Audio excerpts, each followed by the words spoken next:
सद्बुद्धि, सन्मार्ग और कार्य का संकल्प देना, अडिग रहे विश्वास तुम पर, ऐसा अंतः कर देना, मेरे हृदय में आने में तुम्हें कोई संकोच न हो। हे गुरुदेव, मुझे नजरों से दूर कभी न होने देना। हे गुरुदेव, मुझे नजरों से दूर कभी न होने देना। नमस्कार, गायत्री चिंतन धारा में फिर से आपका स्वागत है। मित्रों, आज हम चर्चा करने वाले हैं कि परिवार में अच्छा वातावरण कैसे बना सकते हैं, इसका रामबाण उपाय क्या है ना। वैसे तो परिवार को समाज का आधार कहा गया है, राष्ट्र का आधार कहा गया है, हमारी संस्कृति का आधार कहा गया है ना, श्रेष्ठ संतान और श्रेष्ठ नागरिक बनाने की इकाई कहा गया है।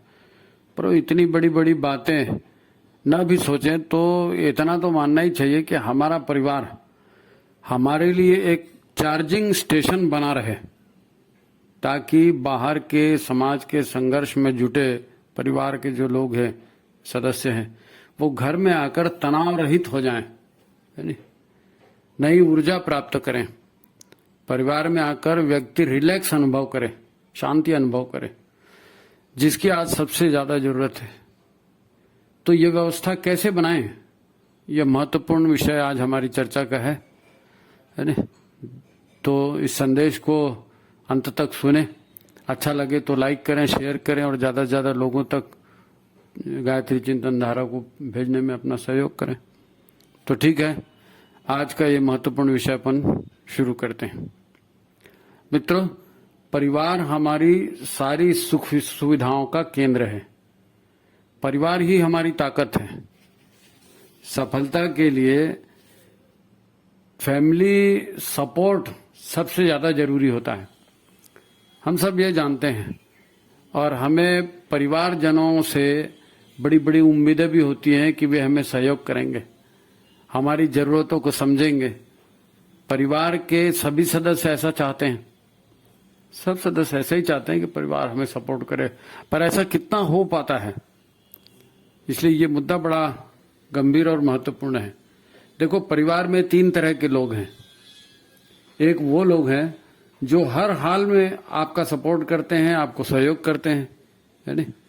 कुछ ऐसे लोग हैं जो सदा यानी अपनी धुन में रहते हैं, उनको आपसे कोई लेना देना नहीं रहता, वो अपने ही मन का सोचेंगे, अपने ही मन का करेंगे, आप क्या कर रहे हो उससे उनका कोई लेना देना नहीं।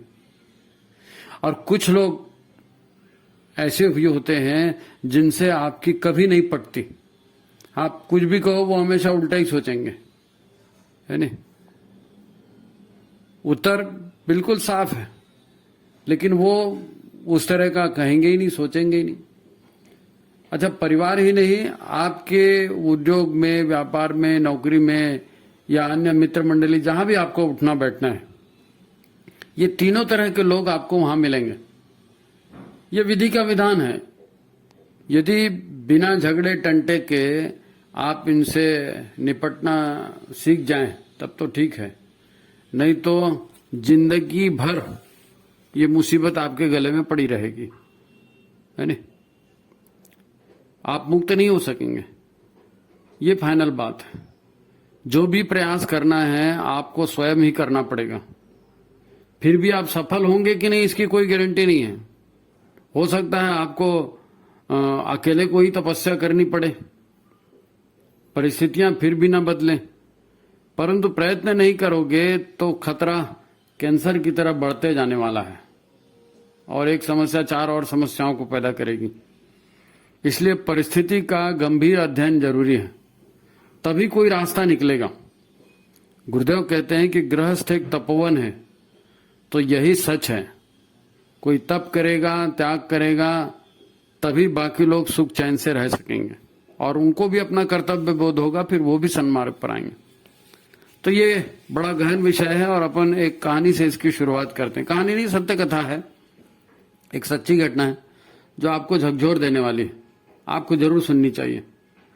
वाराणसी में एक क्रिया योग के साधक संत रहते थे, शायद अभी भी जीवित होंगे, वो ज्यादा पुरानी बात नहीं है।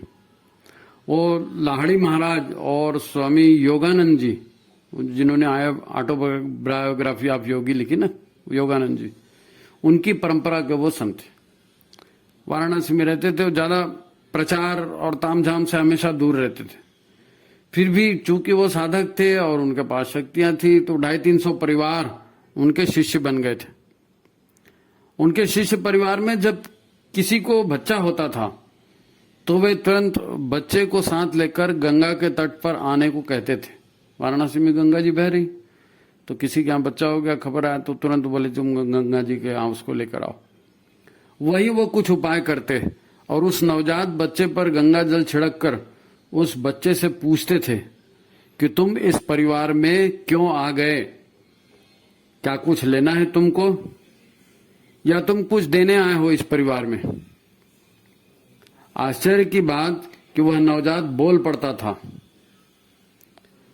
जब का ये प्रसंग है तब उस बालक ने साफ साफ कह दिया कि इस आदमी ने मतलब जो पिता उसको लेके आया था, इस आदमी के घर मैं बदला लेने को आया हूं। इस आदमी ने मेरी बड़ी उपेक्षा की, मुझे बड़ा कष्ट दिया और मेरे 10 लाख रुपए खा गया ये आदमी। अब मैं भी इस आदमी का जन्म जो है नरक बना दूंगा, क्योंकि इसने बिना वजह से मेरा जीवन नरक बना दिया। तब संत जी ने उस बालक से कहा, देखो मैं तुम्हारी मदद कर सकता हूं, बदले की आग में अपना नया जीवन बर्बाद मत करो। मैं इस आदमी से माफी मंगवाता हूं और तुम्हारे सारे पैसे भी दिलवाता हूं, है नी? इससे बदले की आग से तुम्हें मुक्ति मिल जाएगी और नया जीवन तुम सुख से जी सकोगे, नहीं तो जिंदगी भर जलते रहोगे बदले की आग में। समझौता हो गया। जब पिता बने उस व्यक्ति ने 10 लाख की रकम जुटा ली, तब फिर से गंगा तट पर यही किस्सा दोहराया गया। पिता ने नवजात के पैर पकड़ लिए और माफी मांगी उस नवजात के हाथ से, उस नवजात से माफी मांगी और उसके हाथ में स्पर्श कराए जो 10 लाख वो लेकर के आए थे। जैसे ही 10 लाख उसको स्पर्श कराए तो बालक मुस्कुराया और उसने उसी क्षण प्राण छोड़ दिए। अनहोना लगता होगा, लेकिन ये कहानी सत्य है। वो 10 लाख लेने आया था, उसको मिल गया, प्रसन्न भी हो गया, माफी भी मांग लिया सामने वाले ने, उसी के लिए उसने जन्म लिया था। जब हो गया तो उसने प्राण छोड़ दिया। अच्छा, जब कोई बालक ऐसा होता था जो ये कहता था कि मैं देने आया हूं, इन्होंने मेरी बहुत सेवा की थी, अब मैं इनका अपना ऋण चुकाने आया हूं, तो वो कहते थे हाँ ठीक है, फिर इस परिवार में तुम रहिए। तो परिवार में सुख का समृद्धि के लिए वो बालक कारण बनता था। साधक संत अपने तप बल से ऐसा करते थे। ये कथा क्रिया योग के एक सिद्ध साधक ने अपनी आंखों देखी घटना बताई है, उसी का ये वर्णन। अच्छा, हम बात कर रहे हैं कि परिवार में हम अच्छा वातावरण कैसे बना सकते हैं। आप जानते होंगे, श्रेष्ठ आत्मा हमारे घर में जन्म ले, इसके लिए हम गर्भ संस्कार करते हैं। उसके लिए भी तप की क्रियाएं माता पिता और परिवारजनों से कराई जाती हैं। श्रेष्ठ गर्भ होने पर श्रेष्ठ आत्माओं का जन्म परिवार में होता है, तो परिवार में सुख समृद्धि आती है नहीं? मृत्यु के बाद हम जो अंतिम क्रिया करते हैं और श्राद्ध पिंडदान करते हैं, उसके पीछे भी कुछ ऐसा ही कारण है कि दिवंगत आत्मा तृप्त हो जाए। यह चेतना जगत की प्रक्रियाएं हैं। शरीर तो प्रकृति के 5 तत्वों से बना है और ये 5 तत्व शरीर में खेलते रहते हैं। कभी शरीर में कोई तत्व जाता है, कभी शरीर से कोई तत्व निकलता है और शरीर भी बदलते रहता है। परंतु तभी तक जब तक चेतना रूपी आत्मा तत्व इससे जुड़ा है, तब तक ये पंच भौतिक तत्व काम करते हैं। चेतना जुड़ी है तब। अब शरीर तो सभी के प्राकृतिक तत्वों से ही बनते बिगड़ते हैं। ये बात समझनी पड़ेगी कि हमारे परिवार में जो भी लोग हैं, वे अपने अपने कर्म बंधनों में से हिस्से लेकर आपके साथ आए हैं और परिवार में रहकर सुख या दुख, जो भी उनके भोग के शेष हैं, जिन कामनाओं की वजह से उन्होंने मानव शरीर धारण किया है, तो वो उसे पूरा करेंगे परिवार में रहते हुए, है ना? यही पूर्व में हुए कर्मों का परिणाम है। हमारे ऋषियों ने इसे समझा और इसे समझकर ही श्राद्ध तर्पण के विधान निर्मित किए, है ना? पितृपक्ष में जब हम तर्पण प्रक्रिया करते हैं तो उसमें एक विशेष तर्पण होता है और वो विशेष तर्पण का एक मंत्र है, बहुत सुंदर मंत्र है, कभी आपने ध्यान दिया होगा तो, नहीं तो हम अभी आपको यहाँ सुना देते हैं, 2 लाइन है, कोई दिक्कत नहीं है। अतीत कुल कोटि नाम सप्त दीप निवासी नाम आ ब्रह्म भुवन लोकाद इदमस्तु तिलोदकम। ये बांधवा बांधवा चैव अन्य जन्मानि बांधवा ते सर्वे तृप्त्या मांतु मया दत्तेन वारिणा। ये 2 मंत्र हैं छोटे छोटे। इसका अर्थ क्या है? ऋषि कहते हैं कि पिछले जन्मों में जिन करोड़ों कुलों में पृथ्वी के सातों महाद्वीप, 7 महाद्वीप है ना पृथ्वी में, तो पिछले जन्मों में करोड़ों कुलों में पृथ्वी के 7 महाद्वीपों के निवासियों के बीच हम रहे, हम जन्म लिए वहां पे। और ब्रह्मांड के ब्रह्मांड में 14 लोक कहे गए, तो ब्रह्मांड के 14 लोकों में और तीनों भुवनों में जिनमें भी हमारे संबंध बने, उन सभी के लिए ये तिलोदक है। और ये तिलोदक मैं श्रद्धा से उन सभी संबंधियों को समर्पित करता हूं, क्योंकि चेतना की यात्रा है ये। हम भाई पंचतत्व का शरीर टूटते बिखरते रहता है, आत्मा तो नहीं मरती ना, तो आत्मा ही वो चेतन तत्व है। वो चेतन तत्व किस किस लोक में, किस किस कुल में, कहां कहां, कौन से द्वीप में कब कब जन्म लिया, करोड़ों जन्म हो गए ना। यहां जो शब्द आया है बांधवा, ये बांधवा बांधवा चाहिए, यहाँ जो बांधवा शब्द आया है वह मानवीय संबंधों के लिए, बंधु बांधव हमारे।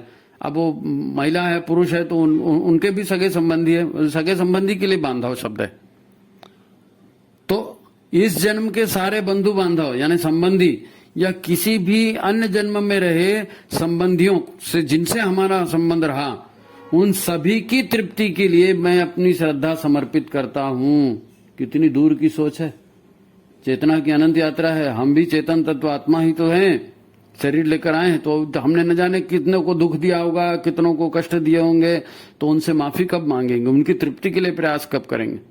तो ये मनुष्य जन्म में हमारे ऋषियों ने परंपरा बनाई कि हम अपने आप को साफ रखें, हमारे अपने कर्म फलों को हम साफ रखें, किसी को दुख देने वाली, तड़पने वाली स्थिति का पैदा न हो। परिवार में रहेंगे और ये दुख तड़प लेकर के आएंगे तो परिवार के अन्य लोग भी भुगतेंगे ना। हमारी श्राद्ध तर्पण परंपरा का सार है ये, जन्म जन्मांतर के ऋणानुबंधों से मुक्त होना, है नहीं। इन अनेकों जन्मों में क्या हुआ था, हमारे शरीर के सिस्टम का तो अंत हो गया, पर हमारा लेन देन का हिसाब पूरा नहीं हो पाया था। तो ये सारा का सारा लेन देन का व्यवहार इस जन्म में हम पूरा करते हुए जी रहे हैं। अब शरीर के अंत तक ये पूरा नहीं हुआ तो अगला जन्म फिर हमें लेना पड़ेगा ना। ये तो विधि का विधान है। आप अपने जीवन को ही देखें तो कोई अन्य आदमी कभी भी आकर, अनजान आदमी होता है, कभी भी आकर आपकी मदद कर देता है। आप कहते हैं अरे यार मेरी लक बहुत अच्छी थी, उसने मदद कर दिया, आके भगवान उसका भला करे। ऐसा होता है नहीं, अनजान आदमी मदद कर देता है। और कभी कभी कोई अनजान आदमी वो आपको बुरा भी कर देता है, आपका हक भी छीन लेता है। यानी आपकी गाड़ी खड़ी है तो आपको ठोक के आपके हाथ पर भी तोड़ देता है। आपको कुछ समझ में नहीं आता कि ये क्यों हो गया, लेकिन दुनिया में अटेंडम अनजाने में कुछ नहीं होता, सारी लिंक बंधी हुई रहती है। क्रिया और परिणाम के भरोसे ही संसार चल रहा है। ईश्वर के यहाँ अंधेर नहीं है, है नहीं, वो न्याय मिल ही जाता है। आपने जो किया है, अच्छा किया है, बुरा किया है, वो परिस्थितियां आपको मिलेंगी। किन परिस्थितियों में आपका जन्म हुआ, कौन आपके माता पिता, भाई बहन, पति पत्नी, देवर भाभी, ननन, सास ससुर, चाचा मामा या मित्र सहयोगी जो भी है बने, ये सभी आपके लेनदार देनदार ही हैं। कोई आपकी मदद करेगा, कोई आपसे छीनेगा। यही लोग आपके जीवन को स्वर्ग या नरक बनाने में महत्वपूर्ण कारण बनते हैं। यह हम सबका प्रत्यक्ष अनुभव है। हमको अमेरिका पाकिस्तान से कोई खतरा नहीं, हमको अपने संबंधियों से, अपने लोगों से ही खतरा होता है नहीं। तो फिर अब क्या, संबंध तो जो बनने थे बन गए, विवाह भी हो गया, बच्चे भी हो गए। आप अपने इस परिवार को कैसे बेहतर बना सकते हैं? आप कहेंगे कि हम अकेले क्या करें, है ना। तो एक उपाय कम से कम आपके पास है, और वो उपाय आप ये करें कि परिवार में संघर्ष की स्थिति न बनने दें, झगड़ा लड़ाई परिवार में मत हो। इतना उपाय तो एक अकेला आदमी कर सकता है। हाँ, बेहतर स्थिति बनाने के लिए शास्त्रों ने सलाह दी है कि अच्छे काम जो है पति पत्नी मिलकर करें। यज्ञ काम, अच्छे काम जो है पति पत्नी मिलकर करें तो ज्यादा सफलता मिलेगी। पति पत्नी ही झगड़ते रहे तो घर में गुटबाजी पनपेगी। पति पत्नी भी एक विचार कैसे हो, ये भी संभव नहीं हो पाता। पति पत्नी है जरूर, शादी जरूर कर लिया, सूरत देख के शादी कर ली, पैसा देख के शादी कर ली, जैसे भी होती आप जानते हैं। तो पति पत्नी भी एक मत कैसे होंगे? अहंकार इनको एक नहीं होने देता। मैंने कहा तुमने नहीं माना, तुमने कहा तुम ऐसे, मैं ऐसे, ये सब चलते रहता है घर घर की बात। तब गुरु के आश्रय की आवश्यकता पड़ती है, किसी मार्गदर्शक के आदेश आश्रय की आवश्यकता पड़ती है नहीं? देवी देवता और श्रेष्ठ संस्कार परंपरा की आवश्यकता पड़ती है। इसी पर अपने अहंकार को छोड़कर पति पत्नी एक मत हो सकते हैं। नहीं तो तू बड़ा कि मैं बड़ा, इसका निर्णय कभी नहीं हो सकता है नहीं? गुरुदेव ने इस पर सुंदर सूत्र दिए हैं कि परिवार में सुख शांति का माहौल पति पत्नी मिलकर बनाएंगे तो कैसे बनाएंगे? गुरुदेव के मार्गदर्शन पर चलेंगे ना तो गुरुदेव की बात मानेंगे। तो गुरुदेव का सूत्र है समझदारी, ईमानदारी, जिम्मेदारी और बहादुरी है नहीं? समझदारी का व्यवहार, ईमानदारी का व्यवहार, जिम्मेदारी का व्यवहार और बहादुरी के साथ कर्तव्य पालन का व्यवहार, ऐसा आप करोगे तो परिवार का भला होगा। दूसरा उनका सूत्र है कि परिवार को अगर ठीक चलाना है तो आपको आर्थिक संयम रखना पड़ेगा। परिवार में इंद्रिय संयम रखना पड़ेगा, खान पान भोग के जितने भी साधन उनके लिए संयम, और विचार संयम, विचार का भी संयम अपनाना पड़ेगा है ना? उनका और एक सूत्र है उपासना, साधना और आराधना। उपासना का क्रम अपनाएंगे तो ये गुरु से जुड़ेंगे, ईश्वर से जुड़ेंगे, स्वाध्याय करेंगे, सत्संग करेंगे, आज श्रेष्ठता से जुड़े रहेंगे तो श्रेष्ठ बुद्धि होगी, श्रेष्ठ विचार आएगा। उसी हिसाब से आप साधना कर सकेंगे, अपने आप को सन्मार्ग पे ला सकेंगे। तो फिर समाज सेवा, पितरों की सेवा, देश की सेवा सब उसके बाद ही बनेगा है ना? और ये जो 3 सूत्र हैं, इन्हीं 3 सूत्रों से मतभेद और मनभेद की स्थिति को आप टाल सकेंगे। क्योंकि परिवार में झंझट को टालना बड़ा मुश्किल है। तो ये ईश्वर और गुरु और उसी के माध्यम से ये काम हो सकता है, श्रेष्ठ संस्कार परंपरा के माध्यम से, पर्व परंपरा के माध्यम से। तो परिवार को बेहतर बनाने का क्रम अपने स्वतः के व्यवहार से हम प्रारंभ कर सकेंगे। इसीलिए गुरुदेव ने व्यक्ति निर्माण पहले कहा है, उसके बाद परिवार निर्माण। आप परिवार को बेहतर बनाने की पात्रता पाइए ना, नहीं तो पहले ही चरण में आपको रोक दिया जाएगा। आपका व्यवहार अच्छा होगा तो आपकी बात कोई मानेगा। तो व्यक्ति निर्माण सबसे पहले, उसके बाद परिवार निर्माण, समाज निर्माण, राष्ट्र निर्माण और जितनी बड़ी बड़ी बातें वो सब उसके बाद। तो पहले स्वतः के व्यवहार को अनुकूल बनाना पड़ेगा, तभी परिवार की गाड़ी आगे अच्छे से चल सकेगी। अच्छा, महत्वपूर्ण बात यही होती है कि सबके हित में अपना हित समझा जाए। अगर आप परिवार को बेहतर करना चाहते हैं तो सबके हित में अपना हित समझें, अपनी अपनी मत चलाएं। परिवार में सबकी आवश्यकताएं अलग अलग होती हैं, तब 2 बातों का ध्यान रखना बहुत जरूरी होता है।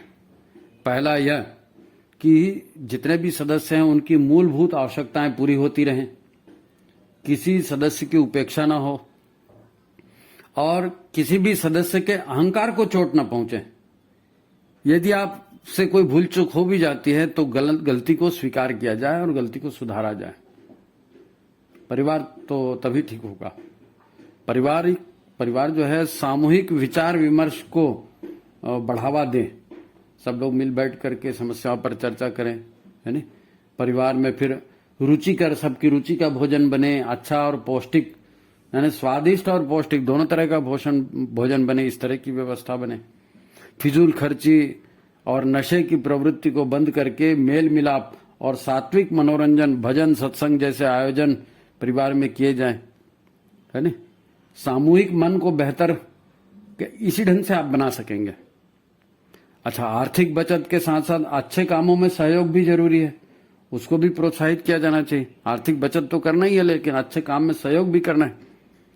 बच्चों के लिए आप याद रखना कि बच्चों के लिए बड़ी बड़ी प्रॉपर्टी बनाने के बजाय है नहीं, उनको बड़ा अधिकारी और बड़ा व्यापारी और करोड़पति अलगपति बनाने के बजाय बच्चों के संस्कार और स्वभाव को श्रेष्ठ बनाने के उपाय हों।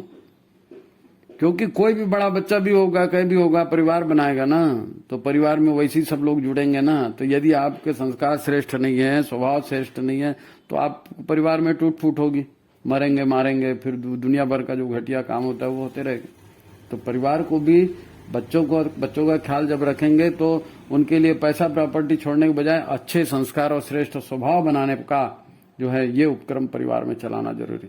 अच्छा, तभी वृद्धों की दशा भी सुधरेगी, है नहीं? वृद्धाश्रम खोलना कोई समस्या का समाधान नहीं, परिवार में व्यवस्था सुधरेगी तो वो भी होगा। आज हम जैसे भी परिवार में रह रहे हैं, आपका जैसा भी परिवार, आप कहेंगे बड़ी बड़ी बातें की, हम तो हमारा परिवार तो ऐसा है, तो आप इतना याद रखना कि ईश्वर जो है वो करुणा निधान है। ईश्वर बड़ी कृपा करता है, बड़ी करुणा करता है। उसने हमें करुणा करके मनुष्य बनाया, उसने करुणा करके माता पिता दिए, साधन दिए, परिवार दिया। हमें जो भी सबसे अच्छा मिल सकता है वह हमें ऑलरेडी ईश्वर ने दिया है। आप जीवन के केवल काले भाग को ना देखें कि ये तो नहीं मिला, ऐसा तो नहीं हुआ, उसके यहाँ तो ऐसा है, हमारे यहाँ तो ऐसा नहीं है, वो तो अच्छा है, हम तो बुरे हैं। तो आप जीवन के इस काले भाग को मत देखिए। कोई भी पूर्ण नहीं होता, सबके पास कुछ न कुछ कमी होती है। आपके पास बहुत कुछ है जिसके आधार पर आप बहुत कुछ कर सकते हैं, और जो आपके पास है उसको अनेकों लोग तरस रहे हैं, उनके पास वो भी नहीं है। पति पत्नी अलग अलग गुणों की प्रधानता रखते हैं, दोनों अगर एक मत से परिवार को बेहतर बनाने की दिशा में चलें तो काफी कुछ बेहतर हो सकता है। पति पत्नी सबसे अच्छे मित्र हो सकते हैं, सबसे अच्छे दोस्त होते हैं, है ना? और पति पत्नी एक दूसरे को भावनात्मक सपोर्ट देते रहें या इसके अनुकूल वातावरण बनाने का प्रयास करें तो परिवार स्वर्ग जैसे बन सकता है। इसमें कोई दो मत नहीं है। वही तो मुखिया है परिवार के। बाबा तुलसीदास जी ने बड़ा अच्छा सूत्र दिया है, गुरुदेव ने भी कहा है, बाबा तुलसीदास जी ने भी कहा है। तुलसीदास जी क्या कहते हैं? जहां सुमति तह संपत्ति नाना, जहां कुमति तह विपत विधाना। यानी जहां सुमति है, अच्छे ढंग से सोचने वाले लोग हैं, तो हर तरह की सुख ऐश्वर्य और सारी संपत्ति को प्राप्त होंगे। और जहां कुमति है, कुटिलता है, तो वहां तो दुखद स्थितियां आएंगी, विभाजन की स्थितियां आएंगी। ये ईश्वर का विधान है। तो ये तरीका है कुल मिलाकर के, है नहीं? सारे मुद्दों पर अपन ने चर्चा की, काफी चर्चा हो गई। तो फिर क्या करें? उस प्राण स्वरूप, दुख नाशक, सुख स्वरूप श्रेष्ठ परमात्मा को हम अपने अंतःकरण में धारण करें, और वो परमात्मा हमारी बुद्धि को सन्मार्ग में प्रेरित करें, हमारी बुद्धि को सन्मार्ग में प्रेरित करें, क्योंकि हमारे से ही सुधार की शुरुआत होने वाली है। तो ठीक है, ये आज का एक महत्वपूर्ण चिंतन है और इस पर गंभीरता से विचार करें। मित्रों, इस चैनल की बातों को दूर दूर तक पहुंचाना आपका भी दायित्व है। अन्य लोगों को भेजिए, शेयर करिए और उनसे कहिए कि पूरा सुना करेंगे, पूछिए, है ना? तो ठीक है, इस निवेदन के साथ आज की बात समाप्त करते हैं। एक बार अगर नहीं लगा तो दोबारा ध्यान से सुनिए, ठीक है? ठीक। ओम शांति, प्रणाम।